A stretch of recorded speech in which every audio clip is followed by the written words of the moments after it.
ಬಯಲಿನಲ್ಲಿ ಮೇವುಣುವ ಹಸು ಬಣ್ಣ 100 ಬಗೆ. ಬಯಲಿನಲ್ಲಿ ಮೇವುಣುವ ಹಸು ಬಣ್ಣ 100 ಬಗೆ. ಹಾಲೊಂದೇ ಬಣ್ಣದಲ್ಲಿ ರೂಪರುಚಿಯಲ್ಲಿ. ಹಾಲೊಂದೇ ಬಣ್ಣದಲ್ಲಿ ರೂಪರುಚಿಯಲ್ಲಿ. ಹರಿವ ನದಿ 100 ಇರಲಿ ಕೊನೆಗೆ ಗುರಿ ಕಡಲೊಂದೇ. ಹರಿವ ನದಿ 100 ಇರಲಿ ಕೊನೆಗೆ ಗುರಿ ಕಡಲೊಂದೇ.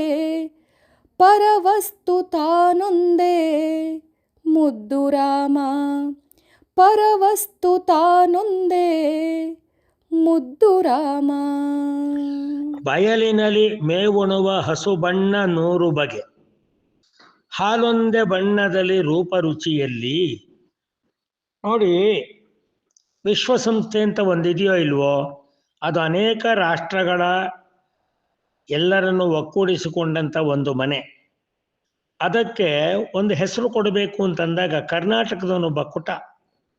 ಎಷ್ಟು ಚೆನ್ನಾಗಿ ಕೊಟ್ಟ ಅಂತ ಹೇಳಿದ್ರೆ, ಅವತ್ತಿನ ಅಧ್ಯಕ್ಷನಾಗಿದ್ದಂಥ ಕೋಫಿ ಅನ್ನಾನ್ ಆತ ಕೇಳಿದ, ವಿಶ್ವಸಂಸ್ಥೆಗೆ ಸಂಬಂಧಪಟ್ಟಾಗೆ ಒಂದೇ ವಾಕ್ಯದಲ್ಲಿ ಅರ್ಥ ಬರುವ ಹಾಗೆ ನಮಗೆ ನೀನು ಯಾರಾದರೂ ಬುದ್ಧಿವಂತರಿದ್ದೇವ ಒಂದು ವಾಕ್ಯ ಕೊಡಿ ಅಂದ್ರು. ಕರ್ನಾಟಕದವನೊಬ್ಬ ಕೊಟ್ಟ. ಅವನ ಹೆಸರು ಇವತ್ತಿನವರೆಗೂ ತಿಳಿಲಿಲ್ಲ. ಅವನು ಇದನ್ನೇ ಕೊಟ್ಟ, ಜಾತ್ಯತೀತ ಅನ್ನುವ ಒಂದು ಪದಕ್ಕೆ. ಎಲ್ಲ ಜಾತಿಗಳು ಸೇರಿ ಒಂದು ನೀತಿಯಲ್ಲಿ ಬದುಕುವ ಬಗೆ. 5 ಬೆರಳು ಸೇರಿ ಆಹಾರವನ್ನು ಕಲಿಸುವ ಬಗೆ.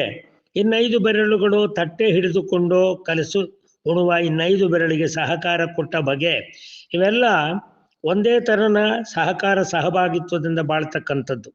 ಅದಕ್ಕೆ ನಮ್ಮ ಮುದ್ದುರಾಮನ ಈ ಪದ್ಯಕ್ಕೆ ಗಾದೆಯಲ್ಲೇ ಒಂದು ಮಾತು ಬಂತು. ಆತ ಹೇಳಿದ, ಎಲ್ಲ ಜಾತಿಗಳ ಸಮ್ಮಿಲನದ ಮೂಲಕ ಒಂದು ದೇಶ, ಒಂದು ಸಮಾಜ, ಒಂದು ಸಂಸ್ಕೃತಿ ಅಂತ ಬದುಕಬೇಕಾದರೆ ಹೇಗೆ ಬದುಕೋದು? ಯಾರು ಒಂದು ವಾಕ್ಯ ಕೊಡ್ತೀರಾ ಅಂದರೆ ಕರ್ನಾಟಕವನ್ನು ಕೊಟ್ಟ. ಆಕಳ ಬಣ್ಣ ಹಲವಾದರೂ ಹಾಲಿನ ಬಣ್ಣ ಒಂದೇ. ಏನು ಚೆನ್ನಾಗಿದೆ ನೋಡಿ ಮಾತು. ಆಕಳ ಬಣ್ಣ ಹಲವಾದರೂ ಹಾಲಿನ ಬಣ್ಣ ಒಂದೇ.